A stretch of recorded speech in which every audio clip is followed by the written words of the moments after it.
Bem, estamos ao vivo agora no Facebook da FLZ4 e vamos a mais uma live quinzenal da FLZ. Então, quero agradecer a todos que estão nos acompanhando. Já estamos aí com 5 pessoas acompanhando, 20 curtidas. Então, sejam todos bem-vindos. E o nosso tema hoje é prática clínica, um tema bastante relevante. E para trocar uma ideia comigo, nessa terça-feira, a professora doutora Josi Deim. Então, a professora Josi, fisioterapeuta formada pela Universidade de Mogi das Cruzes, mestre e doutor em pediatria e ciências aplicadas à pediatria pela Unifesp, coordenadora do curso de pós-graduação em fisioterapia hospitalar, fisioterapia pediátrica e neonatal. Então, eu quero agradecer antecipadamente por conversar sobre um tema tão importante, tão pertinente para o fisioterapeuta, não só academicamente, mas também os reflexos, né, na assistência, uma assistência pautada em boas práticas clínicas, né? Eu queria iniciar a nossa conversa, né, sobre esse tema tão importante que é a evidência científica, considerando, né, esse número itens onde um pesquisador tem que transitar dentro do dia a dia de pesquisa, né? Então, eu elenquei aqui alguns itens, como, por exemplo, a redação científica, a ética, a bioética, a metodologia, né, que faz parte de um bom planejamento para dar início a um delineamento de estudo, a editoração, a estatística, o inglês técnico, a base de dados. Então, são tantos itens, né, que um pesquisador precisa aprender durante o processo de execução dessa pesquisa. E então eu queria iniciar com essa abordagem, né? Será que é por conta disso que é tão complicado? Será que é por conta de transitar em tantos itens que o desafio é muito grande?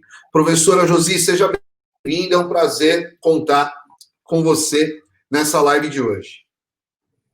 Boa noite, obrigada pelo convite, obrigada a você, né, por esse convite e vir falar sobre uma coisa que eu adoro, que é pesquisa científica, que é falar sobre evidência, que é só dessa forma que nós vamos trilhar por um caminho, principalmente falando da fisioterapia, né, trilhar por um caminho que vai nos trazer mais possibilidades, mais campos e fortalecer a nossa profissão, né? A partir do momento que nós temos mais dados científicos que fortalecem a nossa importância, isso nos abre ainda mais caminhos, né? Então, em relação à sua pergunta, realmente você fazer pesquisa exige primeiro, exige muita paciência, muita boa vontade, né, porque muita resiliência, então nós precisamos ter algumas habilidades socioemocionais importantes para desenvolver pesquisa, porque são muitos anos se dedicando àquilo, né, então uma das coisas que eu sempre falo, eu oriento muitas pessoas, né, e uma das coisas que eu sempre falo é que a primeira coisa, ela precisa estar realmente envolvida com o assunto. Acho que esse é primeira coisa importante, né? Você realmente gostar daquilo que você está fazendo. Então, esse é um primeiro passo que vai facilitar a sua vida, né?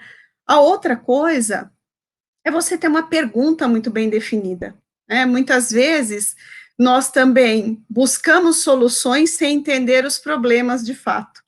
E aí, ao buscar soluções sem entender os problemas, você algumas vezes acaba se frustrando e acaba perdendo tempo dentro dessa pesquisa, porque você fez e não vai chegar àquilo que você pretendia, né? Então, ter uma pergunta bem definida, entender bem o racional, o problema que você está abordando, ter uma hipótese bem definida são extremamente importantes, né?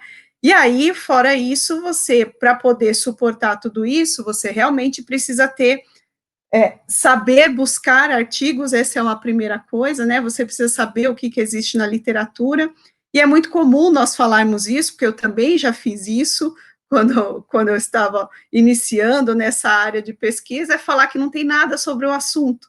Isso é muito comum nós falarmos, não tem nada sobre o assunto. Na verdade, nós temos milhões de artigos sendo publicados, e nos últimos tempos, ainda mais, nós temos muitas, milhares de revistas científicas no mundo, e é praticamente impossível que ninguém tenha falado, abordado de alguma forma o assunto que você tem tratado. Então, saber buscar os artigos, ter estratégias de busca bem definidas, são extremamente importantes nesse sentido, né?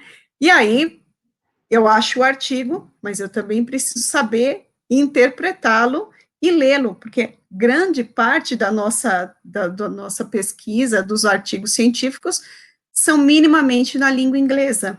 Então, precisa, de alguma forma, saber esse inglês.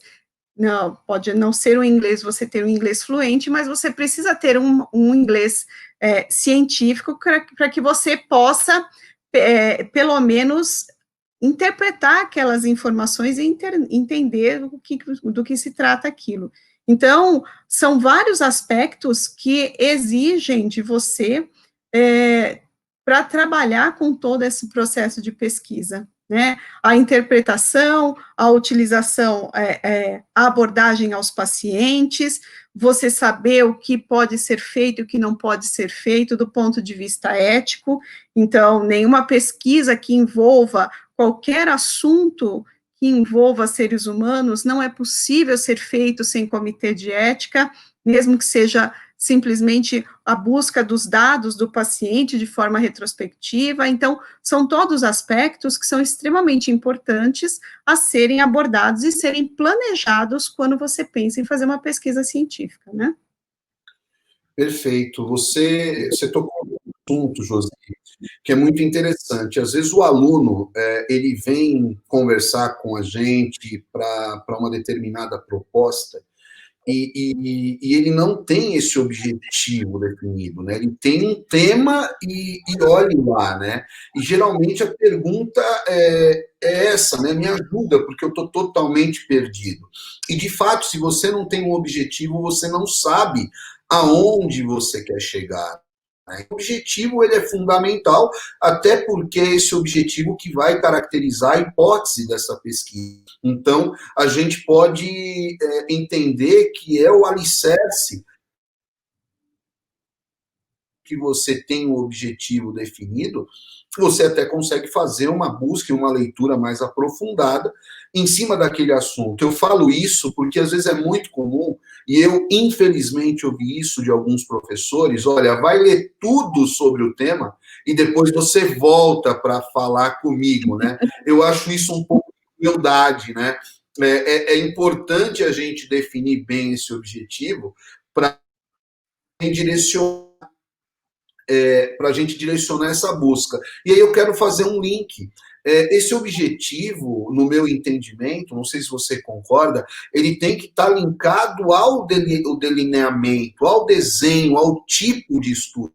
Então, a partir do momento que esse tipo de estudo ele não está bem definido, fica também difícil de você descrever esse objetivo de uma forma clara. Então, eu queria que você fizesse um pouquinho uma abordagem sobre os tipos de estudos e, de repente, vantagens, desvantagens, né, para a gente também deixar claro isso para quem está nos ouvindo.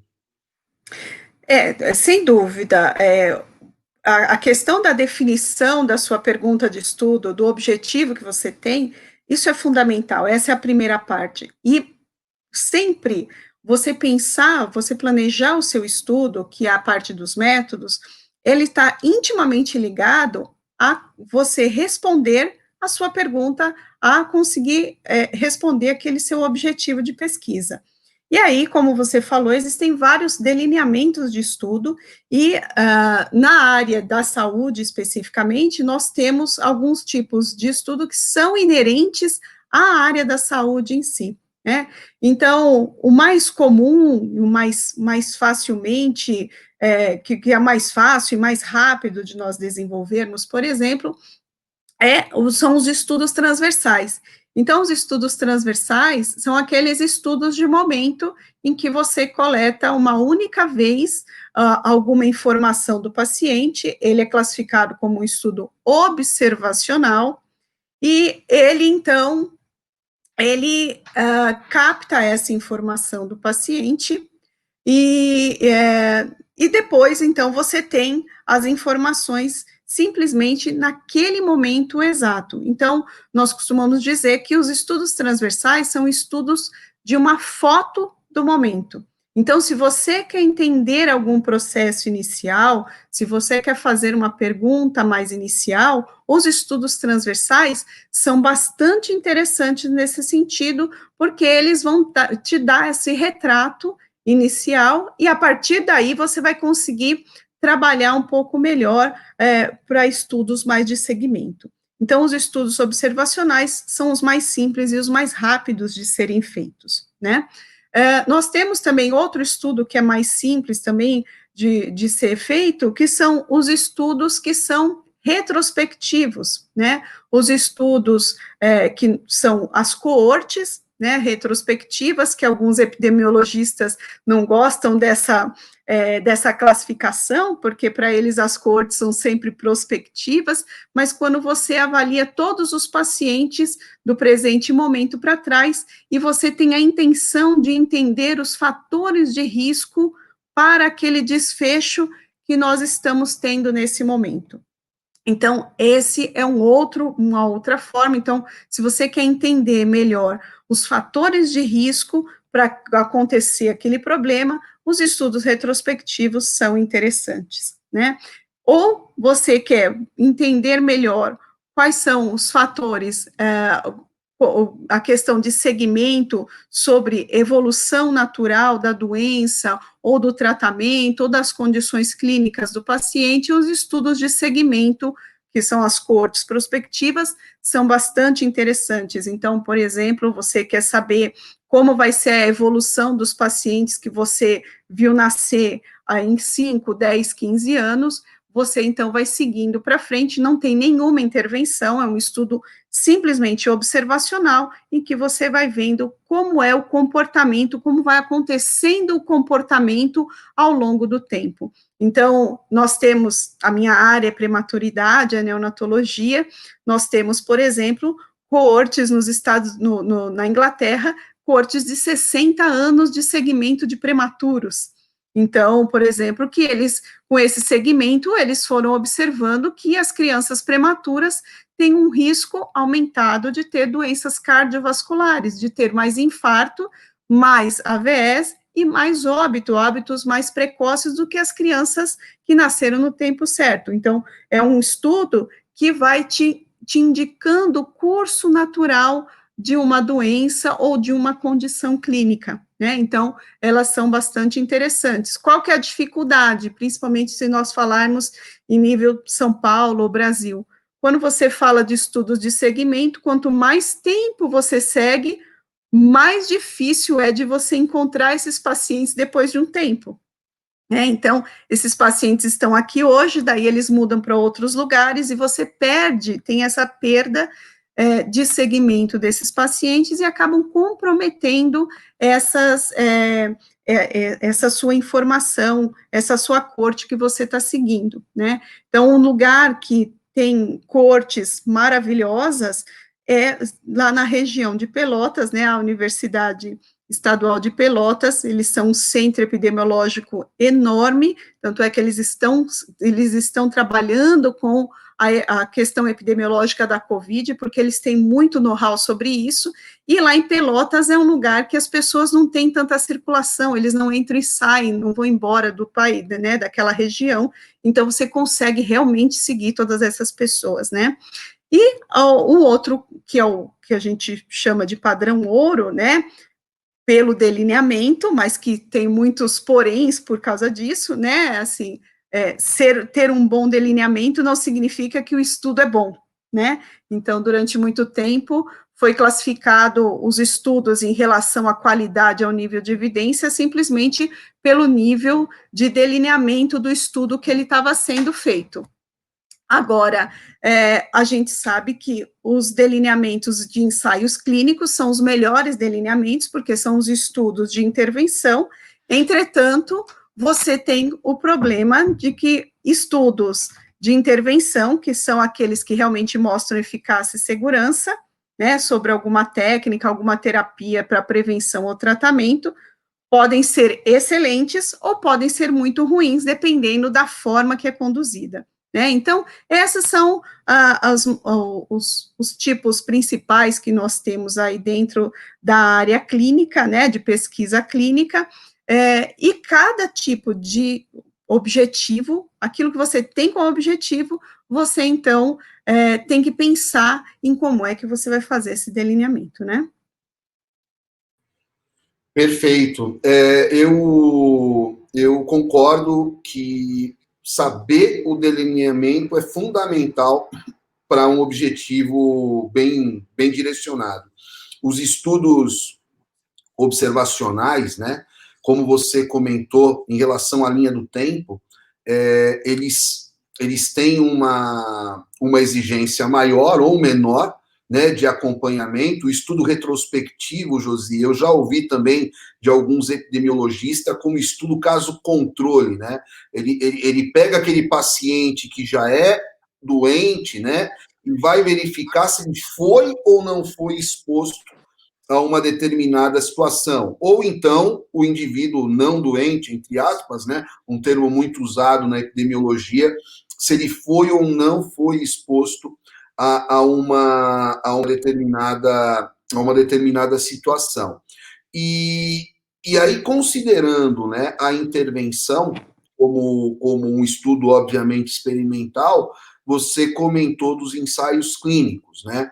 E aí eu queria ouvir um pouquinho dessas metodologias que são muito utilizadas, né? O controle, o placebo, o cego, o duplo cego, o crossover, que também é muito comum em alguns ensaios clínicos. Então, para você, enfim, fazer um pouquinho essa abordagem metodológica para quem tá nos ouvindo, e a sua opinião também, né? Do que seria o ideal em relação a todas essas possibilidades metodológicas dentro de um ensaio clínico. Tá. Então, assim, só voltando aos estudos retrospectivos, nós temos dois tipos de estudos retrospectivos, é que eu acabei não falando, né? Nós temos esse estudo que eu falei que seria a coorte retrospectiva, em que você pega todos os pacientes, independente da condição, e você volta todo mundo lá para trás. E aí você vai ver os fatores de risco. Qual que é o problema de você fazer uma coorte? É que você tem muitos fatores de confusão. Então, você já tem o desfecho feito entre ter a doença e não ter a doença, e você volta lá para trás e pega todo mundo. Como você tem muitos fatores de confusão, a questão do risco acaba ficando um pouco mais, algumas vezes você tem um pouco mais de dificuldade de controle. Quando você usa o estudo de caso-controle, ele é mais indicado para doenças raras ou quando você tem uma baixa frequência de casos, né, daquela situação específica, e a característica principal do estudo caso-controle é o pareamento. Então, eu costumo dizer que você tem uma pessoa doente naquela condição que você quer, que é o chamado caso, e você acha um clone dele sem a doença. Então, você pareia geralmente pela idade, pelo sexo, então você faz um pareamento para que você consiga controlar melhor as condições basais desse paciente. Que, teoricamente, você controlando as condições basais desse paciente, o que sobrou seria o fator de risco de verdade, né? Então, essa é a diferença entre o estudo de coorte retrospectivo e o caso controle, né? Então, caso controle, obrigatoriamente precisa ter o chamado pareamento. Você precisa parear, então vai ser sempre 1 para 1, então eu tenho um caso para um controle ou um caso para 2 controles. Geralmente é dessa forma que se faz, tá? Em relação ao ensaio clínico, o ensaio clínico, ele, como eu falei, é o padrão ouro, ele é o padrão de referência para você testar alguma coisa, e isso seja para tratamento ou para prevenção, e você, o ensaio clínico, ele tem como característica mínima, que nós chamamos, é ele ser um ensaio clínico randomizado e controlado. Então, essa é a condição básica do ensaio clínico. Então, toda vez que eu tenho um ensaio clínico, eu estou falando que eu vou ter 2 grupos, eu vou ter 2 intervenções diferentes e vou fazer a colocação dos pacientes de forma aleatória. Então, vem a questão do randomizado. Random significa aleatório, né? Então, essa aleatorização pode ser uma coisa simples, como você estabelecer, colocar papeizinhos dentro do envelope opaco e selado. A hora que o paciente chega, você abre e vai ver em que lugar que esse paciente vai cair, em que grupo ele vai cair. Pode até ser numa moeda, pode ser numa central telefônica, pode ser num programa de computador, pode ser num programa que tem na internet, por exemplo, tem vários programas online que você estabelece qual é o número de pacientes que vão entrar, se vai ter essa randomização por blocos ou não, e ele te dá todo o esquema de randomização que você vai fazer. Então, o importante, por que é importante a randomização? A aleatorização dos dados, a aleatorização dos pacientes, nos diz que a chance de um paciente cair num grupo ou no outro é igual. E se ela é igual, eu estou expondo ao risco, né, expondo da mesma, a probabilidade de expor ao risco ou expor ao benefício é exatamente a mesma. Eu não tenho nenhuma influência. Então, a randomização é extremamente importante. E a questão do controlado significa que eu tenho um grupo que eu uso como um padrão de referência. Então, esse controlado, ele vai se opor àquilo que eu quero provar. Então, vamos dizer que eu estou tentando uma nova técnica de fisioterapia, eu estou tentando uma nova dosagem de laser, eu estou testando uma nova medicação, então eu uso o grupo controle como um padrão ouro. Então, é um padrão de referência. Esse padrão de referência pode ser o que é usado já popularmente. Eu posso usar, então, o que a gente tem hoje que todo mundo usa? É isso. Então, eu uso isso como uma referência, porque é aquilo que eu tenho na literatura, é isso que eu tenho na prática clínica. Eu posso utilizar, se for uma medicação, eu vou utilizar a medicação padrão. Ou eu posso simplesmente não fazer nada. Não faço nada, então um grupo não faz nada, o outro faz alguma intervenção, ou eu posso usar um placebo, né? Na fisioterapia é um pouco mais difícil, a gente for falar de físio, mas quando a gente fala de eletroterapia, por exemplo, é totalmente factível nós trabalharmos com placebo, né? Então, eu posso ligar simplesmente pensando no laser, o laser fica vermelhinho, o outro também fica, mas o paciente não sente nada, e você pode, então, você não está fazendo nada de laser, e o outro você está dando X joules que te interessa. Ou você pode dar os joules que se costuma dar, como esse vai ser o grupo controle, e você vai testar uma nova dosagem. E uma outra possibilidade é você fazer, usar a mesma terapêutica para os 2 grupos, e você colocar no grupo experimental aquela terapêutica mais aquilo que você quer testar. Então, você faz, nos 2 recebem a mesma coisa, e só que o grupo experimental recebe mais aquilo que você acredita que seja eficaz. Qual que é o problema ou qual é o risco que a gente corre quando faz essa terapia de colocar nos dois grupos a mesma coisa. O que nós queremos é o tal do effect size, que é o tamanho de efeito. Então, quando você tem a mesma terapia sendo aplicada nos dois grupos, o seu effect size, o seu tamanho de efeito, pode ser mais difícil de ser alcançado, porque você tem uma somatória de dois procedimentos no grupo experimental. Então, e o outro não está ausente de efeito, ele também está recebendo efeito, né? Então, isso é um problema que você precisa pensar quando resolve colocar a mesma terapêutica para os dois grupos, né? Por que a gente usa, por exemplo, agora nessa questão toda da Covid, né, pesquisa clínica está extremamente em alta, né? E por que grupo placebo, né? Principalmente é muito utilizado na questão de medicamentos ou até nessa questão da eletroterapia que nós estamos falando aqui. Porque existe uma questão de melhora das condições ao acaso, ou por questões psicossomáticas, né? O nome placebo vem do grego placiere, que é dar prazer.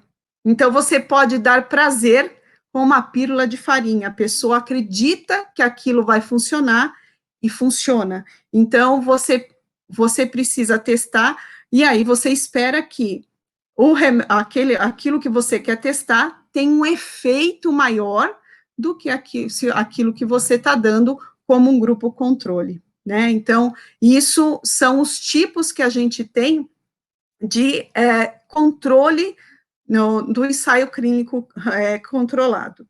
E aí, por fim, a questão do cegamento, né? Que nós temos o cego, duplo cego, triplo cego, né? Então, o que é o cegamento? É importante o cegamento porque tudo que nós queremos nos estudos, nesses estudos clínicos, é que não haja o risco de você ter uma interferência no desfecho, ter um risco de viés, que nós chamamos na revisão sistemática. E quando você sabe quando você sabe o que você está empregando ao paciente, quando o paciente sabe o que está recebendo, ou quando quem vai analisar os dados sabe que grupo pertence ou não, você pode ter intuitivamente ou inconscientemente, ou até iatrogenicamente, você pode ter alguma vontade, assim, incontrolável de fazer alguma coisa diferente do que seria o usual. Então, tem estudos que mostram isso, né? Então, estudos, por exemplo, na questão da gestão, que mostram que mesmo sem você fazer nada, só o fato de você falar as coisas, o paciente ou as pessoas mudam o comportamento. Então, a gente precisa tirar esse viés. Então, o estudo cego é quando o avaliador, geralmente o avaliador, ou quem está empregando a terapia, não sabe o que está dando para o paciente. O duplo cego é quando o terapeuta não sabe o que está dando e o paciente não sabe o que está recebendo. Se a gente pensar na fisioterapia, é muito difícil, se você vai falar de terapia manual, de manobra, de procedimento, isso é muito difícil de ser feito. Mas quando você fala de medicamento, ou talvez de eletroterapia, se você não consegue perceber, né, o paciente não consegue sentir, dá para fazer um duplo cego. E o triplo cego é quando, além dos dois não saberem, quem vai avaliar, quem vai fazer análise do estudo, e vai fazer análise estatística, não sabe quem é o grupo intervenção e quem é o grupo controle. Tudo isso vai fazer com que esse estudo tenha um baixo risco de viés e aumente a qualidade da evidência científica.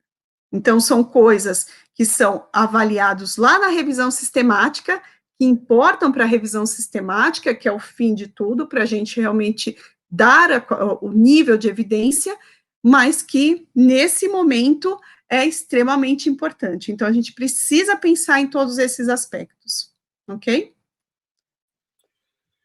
Perfeito, Josi, perfeito. Aí a gente começa a entender o quanto é complexo a metodologia para você conseguir planejar da melhor maneira possível, da forma mais minuciosa possível, para evitar ao máximo o viés, né? Então fica muito claro. A gente comentou de estudos, eu nem coloquei isso, mas agora eu fico curioso para a gente até abrir essa discussão rapidamente. A gente comentou de estudos com coletas individuais, porém, apesar de não ser comum, existe um tipo de estudo que usa a base de dados como coleta, principalmente em grandes áreas geográficas, que analisa também os aspectos socioeconômicos, que é o estudo ecológico. Eu queria saber se você, enfim, tem experiência, já leu algum tipo de estudo, não é comum, né, esse tipo de estudo, pelo menos pro fisioterapeuta, mas às vezes é um tipo de estudo, Josi, pelo menos no meu, que ele pode contribuir na introdução, ele pode contribuir na discussão, e que às vezes ele é deixado de lado para fazer algum tipo de justificativa, né? Os estudos ecológicos, então, para quem nunca ouviu falar de estudo ecológico, o estudo ecológico, ele tem como base não ser o indivíduo, mas sim o grupo. Então, não interessa a pessoa X ou Y, interessa aquela população com aquela condição específica. Então, o que nós fazemos especificamente nesses estudos ecológicos é a utilização de dados secundários. Então, aonde estão esses dados secundários? Na Fundação SEAD, no IBGE, no DataSUS. Então, são esses dados que nós utilizamos para fazer esses estudos ecológicos. Eles são importantes muito para a tomada de decisão do ponto de vista político a questão de saúde, né, de tomadas de decisão na questão da saúde. Então, esses estudos ecológicos, a grande sacada desses estudos é você pegar dados aí de milhões de pessoas, né, e fazer cruzamentos dessas informações para que você possa, então, ter a definição de políticas públicas, né? Então, isso que é interessante nesses estudos ecológicos. E a fisioterapia, né, falando de novo, né, puxando um pouco para a físio, a gente tem poucos dados dentro desses estudos ecológicos, né? Eu acredito que agora, com essa questão, a Covid, a males que acabam vindo para bem, né, essa questão da Covid acabou, assim, a fisioterapia ficou muito em evidência, né, mais especificamente essa área da fisioterapia hospitalar, que eu coordeno, né, a área da fisioterapia respiratória, dessa questão de intervenção. Então, eu acredito que esses estudos epidemiológicos que estão sendo feitos agora, né, tem muitos grupos cuidando tem o EpiCovid, tem outros estudos que estão sendo feitos, nós vamos ter dados ecológicos sobre essas questões que envolvam a fisioterapia mais especificamente. Que eu saiba a respeito de estudos ecológicos, que a gente tem alguma coisa a respeito de fisioterapia, nós temos a questão de suporte de reabilitação. Então, tem alguns dados no DataSUS que a gente pode cruzar de alguma forma sobre essa condição clínica né, de disponibilidade de centros de reabilitação, né, que daria para fazer esses estudos ecológicos. Mas não são muito comuns na área da saúde, infelizmente, que eu acho que poderia ajudar bastante, né? É verdade. Os tipos de estudos, ele não serve apenas para a gente realizar a pesquisa, mas para a gente fazer também uma leitura adequada, para a gente saber o que nós estamos buscando, né? Então, eu costumo falar isso para os meus alunos também, Josi, a importância, né, dessa parte, né, desse capítulo da metodologia, por um bom entendimento daquilo que a gente pretende estudar e pretende buscar. E aí, uma coisa até que a gente comentou, né, em off, da dificuldade da instrumentalização. São muitos parâmetros, são muitas modalidades, independente da área. Se você pega a cinesioterapia, fortalecimento, alongamento, mobilização articular, treino sensório-motor, se você pega a eletroterapia, só de TNS existem, né, muitos parâmetros, muitas possibilidades. E não só isso, ainda tem as escalas, né, as possibilidades de escalas, de instrumentos. Então, como escolher, como definir, qual é a melhor estratégia para a gente conseguir otimizar esse outro, né, essa outra questão metodológica? A primeira condição é realmente definir. Definir, eu sou professora de metodologia, acho que é uma das únicas pessoas que ama metodologia, e quem faz aula comigo adora, porque, primeiro, que eu não fico falando de formatação, né, acho que isso é um saco, é uma coisa chata, eu já dou a formatação pronta para os meus alunos, então esse é o de menos, né. Referência bibliográfica, trabalho com o Mendeley, que é justamente um dos cursos que nós vamos ter aqui, né? Então, os gerenciadores de referência que facilitam absurdamente a vida da gente. Então, essas coisas a gente deixa de lado.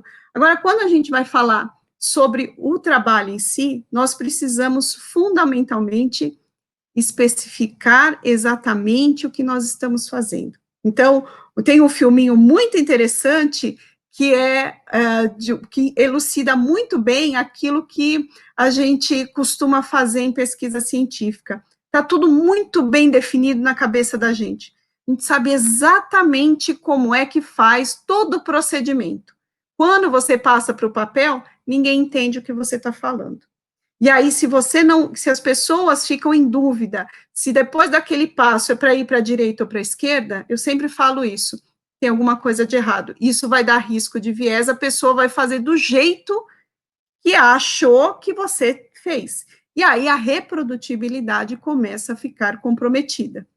E quando nós falamos de estudos científicos, quando nós falamos de estatística, quando nós falamos de experimentos, nós estamos falando que os resultados que eu encontrei no meu estudo, se eu repetisse esse mesmo experimento mais 100 vezes, em pelo menos 95% dessas repetições, os resultados seriam exatamente os mesmos que eu encontrei no meu estudo. Só que, para isso, eu preciso repetir o experimento exatamente igual. Então, tem um filminho muito interessante que eu costumo sempre passar, que é a história de um pai que pede para as crianças escreverem, os dois filhos dele escreverem como é que eles orientariam para ele fazer um sanduíche de pasta de amendoim com geleia de morango. Uma coisa muito simples. E aí é uma coisa divertidíssima, porque do jeito que as crianças escrevem, ele vai reproduzindo a receita de como fazer esse sanduíche. E saem as coisas mais engraçadas, né? Então, isso tem a ver com metodologia, né? Com o método de reprodução, isso tem a ver com comunicação, né? Porque sempre a gente acaba a gestão e os métodos acabam se embrenhando de uma certa forma, né? Porque você acha que falou, a pessoa acha que entendeu e faz daquele jeito. A mesma coisa acontece com o método. Se você não escreve de forma adequada, isso não é reprodutível.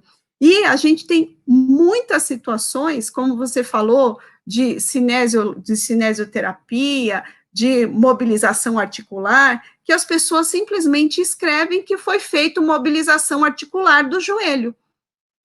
Mas como isso foi feito?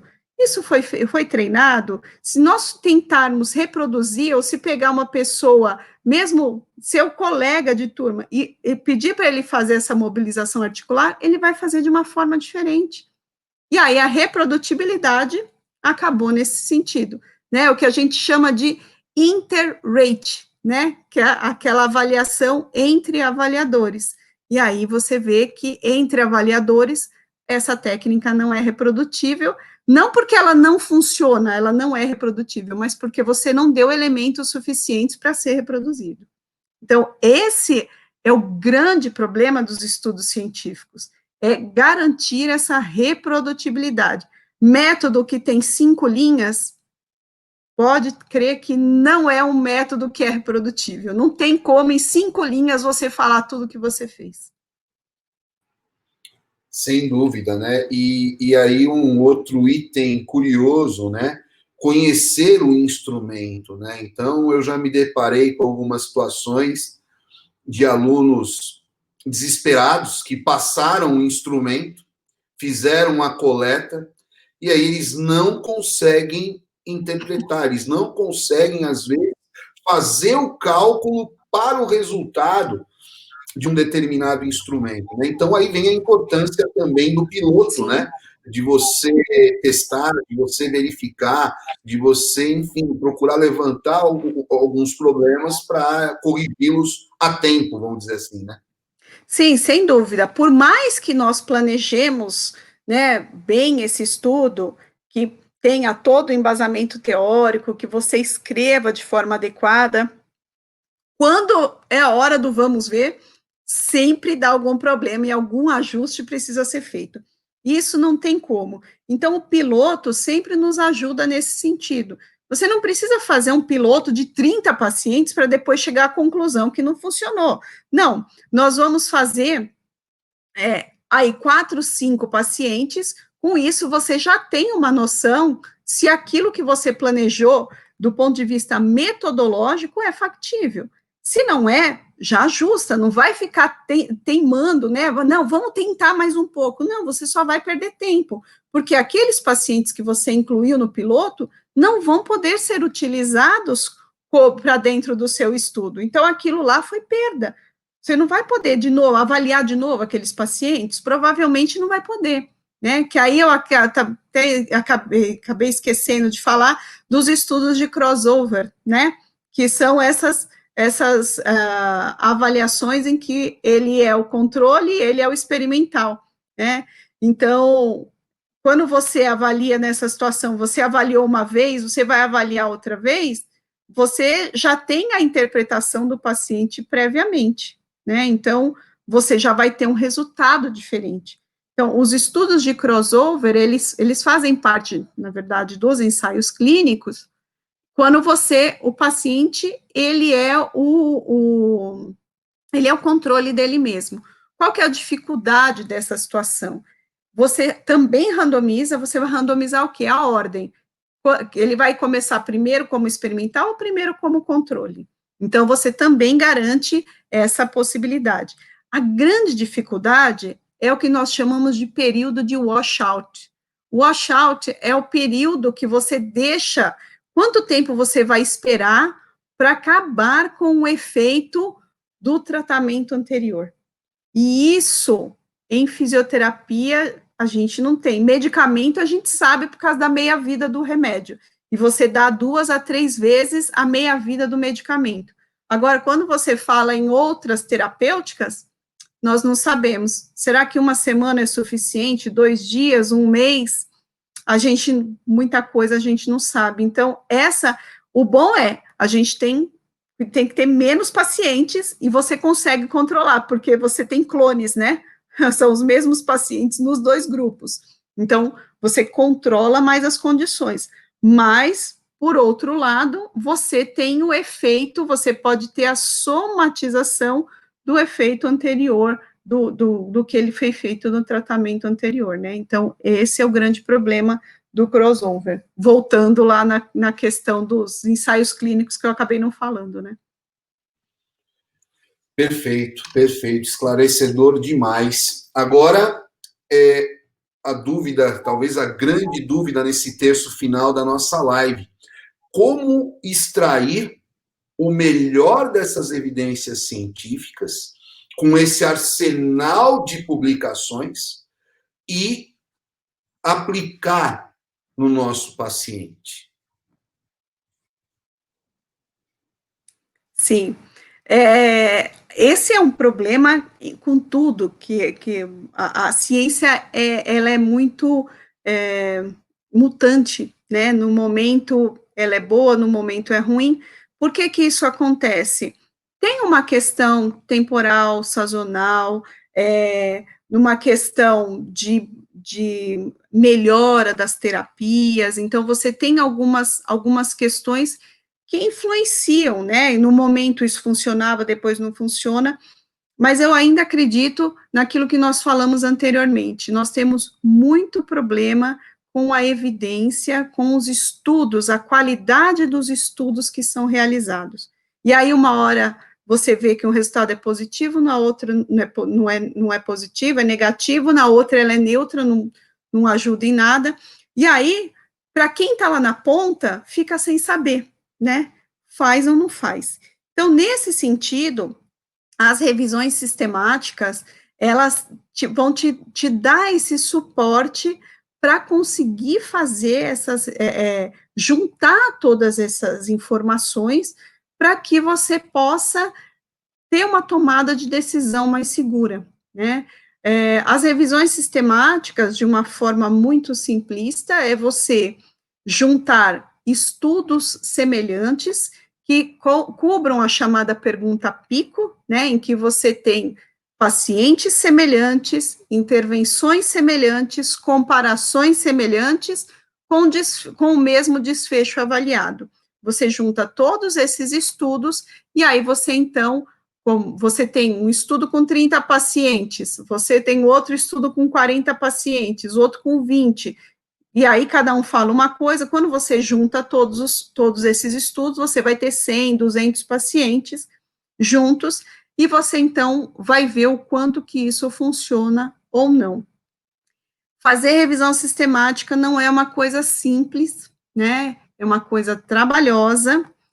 Eu dou curso de revisão sistemática, são 8 horas de curso e ainda não dá tempo de falar tudo, né? Porque, como o próprio nome diz, é sistemático, é extremamente rigoroso, e acabou se tornando, de uma certa forma, muito simplista a realização. Então, todo mundo acha que pode fazer revisão sistemática, né?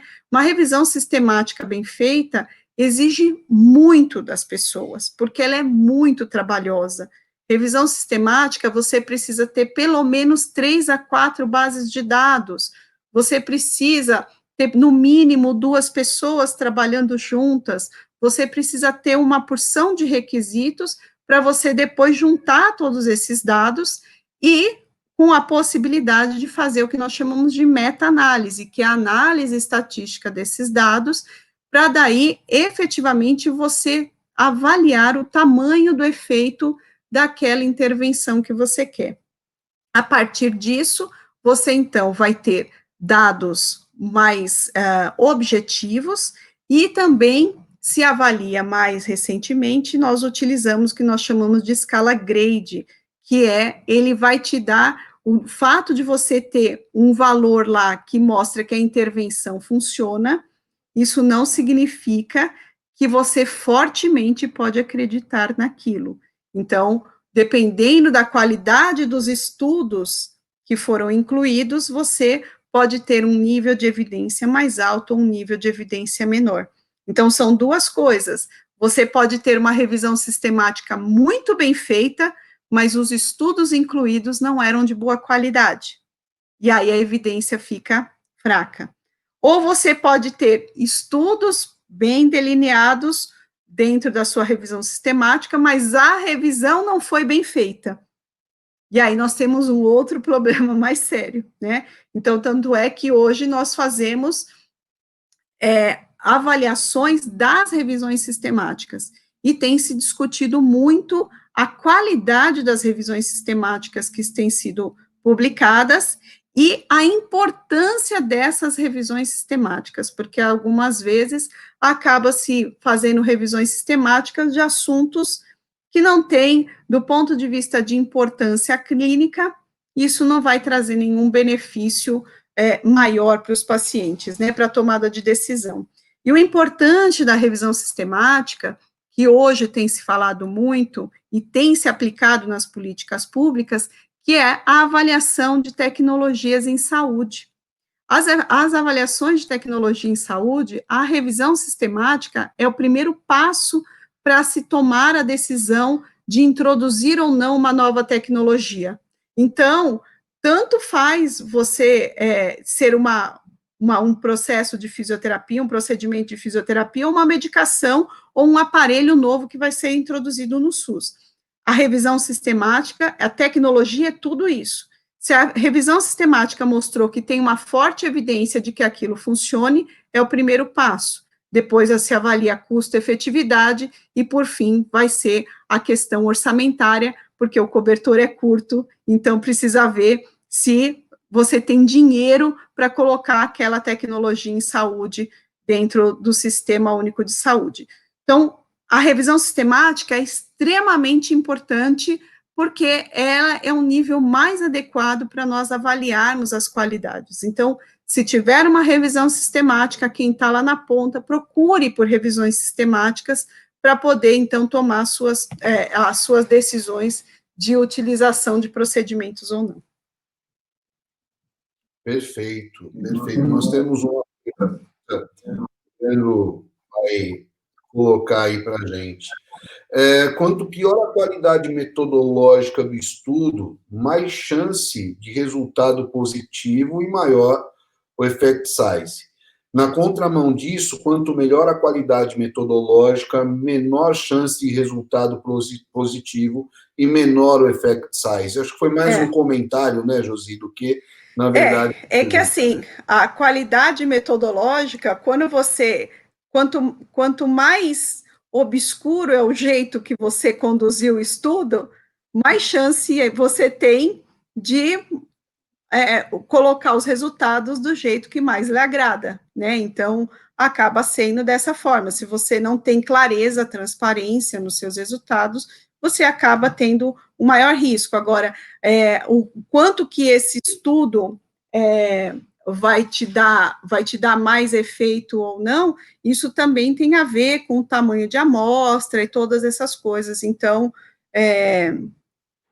não necessariamente isso vai sempre acontecer, né? Mas é uma probabilidade maior, se nós formos falar de estatística, é uma probabilidade maior, né? Perfeito. Josi, nós temos 2 cursos aí agendados para você, em parceria com a FLZ4, que é o curso de Bioestatística Básica, no dia 12 de setembro e 19 de setembro, das 8h30 da manhã ao 12h30. É um curso de 8 horas, e um outro curso de gerenciadores de referências bibliográficas e estratégia de busca de artigos, 14, 16 e 18 de setembro, das 17 às 19 horas, um curso de 6 horas. Você quer comentar um pouquinho sobre esses cursos? Qual é a abordagem? Sim. Então, vamos começar pelos de gerenciadores de referências e a busca, a estratégia de buscas. Como a gente falou todo esse tempo aí, uma das coisas que nós precisamos ter é suporte científico para poder escrever o racional e para ver se a sua hipótese faz algum sentido ou não. E é muito comum aquilo que eu falei de a pessoa falar que não tem nada sobre o assunto. Então, não tem nada sobre o assunto porque nós não sabemos pesquisar de forma adequada. Então, as estratégias de busca são extremamente importantes para isso, para poder nortear e encontrar aquilo que realmente você quer. Então, nós vamos fazer isso nesse momento, e os gerenciadores de referência, eles ajudam muito a organizar a nossa biblioteca virtual, que agora a gente não tem mais papel, não tem mais artigo, né, não tem mais xerox, então a nossa biblioteca virtual, ela acaba sendo organizada, e a cereja do bolo desses gerenciadores é que você não precisa ficar arrumando citação e referência, ele faz tudo automaticamente. Se você quer mandar para outra revista, é só mandar o nome da revista e ele muda. Então, para quem trabalha com um artigo científico, com pesquisa, a melhor invenção dos últimos séculos foi gerenciador de referência, porque facilita muito a vida da gente, né?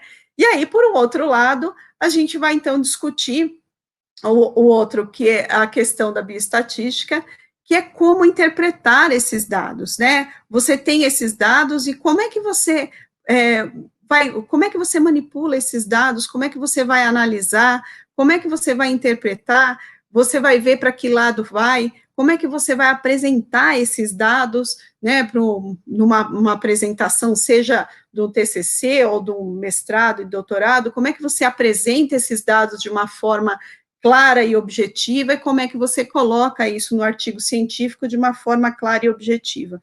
Então, é um curso bastante básico, a gente vai trabalhar só com Excel, então, que vai facilitar bastante. Então, quem tem, assim, pouquíssima noção de como trabalhar com dados científicos, com dados numéricos, a gente vai trabalhar todo esse tempo aí, os dois cursos bastante práticos, então pouca teoria e muita mão na massa, é hands-on mesmo nos dois cursos. Perfeito. E, Josi, fala também da sua pós-graduação, a pós que você coordena no Centro Universitário de São Camilo. Então, eu coordeno desde 2016 a pós em fisioterapia hospitalar, tem já um ótimo nome no mercado, tem ótimos professores aí da área da fisioterapia, grandes amigos, né, nós fomos fazendo uma rede de apoio muito boa, e, por exemplo, agora nós vamos começar uma outra turma, e nós encerramos as inscrições antes do tempo, porque foram esgotadas as vagas de tantos alunos que nos procuraram, né?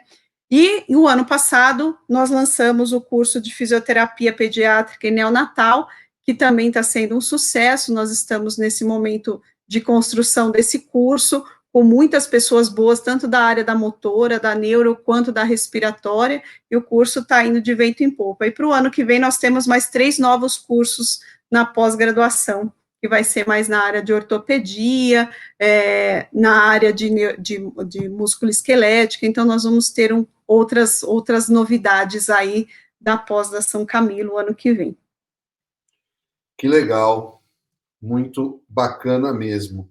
Josi, eu só tenho que agradecer, o espetáculo é um tema que eu sou, assim, fã, eu gosto também muito de discutir, conversar, e foi muito claro, muito esclarecedor, muito didático, muito pontual, muito direto, muito objetivo. Então eu quero agradecer mais uma vez, tá, a sua presença, a sua disponibilidade, e obviamente passar aí para as suas considerações finais sobre essa temática tão importante que foi a importância da evidência científica na prática clínica. Bom, eu queria agradecer mais uma vez pelo convite. Como eu falei, falar de pesquisa clínica é uma coisa que eu amo, né? O bichinho da curiosidade, da pesquisa sempre esteve comigo há mais de 20 anos, né? Desde a época da faculdade, eu sempre fui atrás de fazer pesquisa, porque eu amo fazer isso. E mesmo as pessoas que falam, não tenho nenhuma saúde para fazer isso, não é a minha praia, mas nós só vamos melhorar, né, do ponto de vista profissional, se nós sabermos exatamente o que nós estamos fazendo, e nós precisamos ter esse suporte científico para poder discutir melhor as nossas evidências, o que a gente está fazendo e qual é o suporte que nós temos desses procedimentos todos da fisioterapia. Então, independente de você ser ou não pesquisador, querer ou não ser pesquisador, você precisa entender, você precisa se atualizar para poder entender o que você está fazendo e poder também passar para frente todas essas informações com muito mais segurança, né? Então, se atualizar é fundamental nesse sentido, sempre buscando a base científica, né? Josi, obrigado mais uma vez pela presença. Então, agradecer a professora Josi, doutora em Pediatria e Ciências Aplicadas à Pediatria pela Unifesp, coordenadora dos cursos de pós-graduação em Fisioterapia Hospitalar e Fisioterapia Pediátrica e Neonatal do Centro Universitário São Camilo. Quero também aproveitar o momento e pedir para todos que estão nos assistindo e que irão nos assistir, porque esses vídeos, essas lives ficam na timeline do Facebook, né, da FLZ4 e também no canal do YouTube da FLZ4. Pode ter certeza que eu vou compartilhar essa live para toda a minha linha de transmissão, porque é uma temática muito importante. E a nossa próxima live, no dia 1º de setembro, é sobre Health Branding para profissionais da saúde, com Marcos Vinícius Pereira Moreira. Ele vai falar um pouquinho sobre a importância de logotipo, a importância da identidade visual, a importância da marca, como valorizar a marca do profissional, de qualquer profissional, independente da área, né? E também quero pedir aí para o Leandro colocar o curso de gerenciamento de carreira para fisioterapeutas. É um curso que vai acontecer no dia 10 de outubro, das 9h30 ao 12h30. É um curso de 3 horas com o professor Leandro, que nos apoiou aqui tecnicamente. Aparece aí, Leandro, para dar um oi para os nossos telespectadores, alunos, ex-alunos. E eu quero deixar aqui o meu abraço. Mais uma vez, Josi, obrigado, Leandro, e até a próxima. Um abraço a todos. Até mais. Tchau, tchau.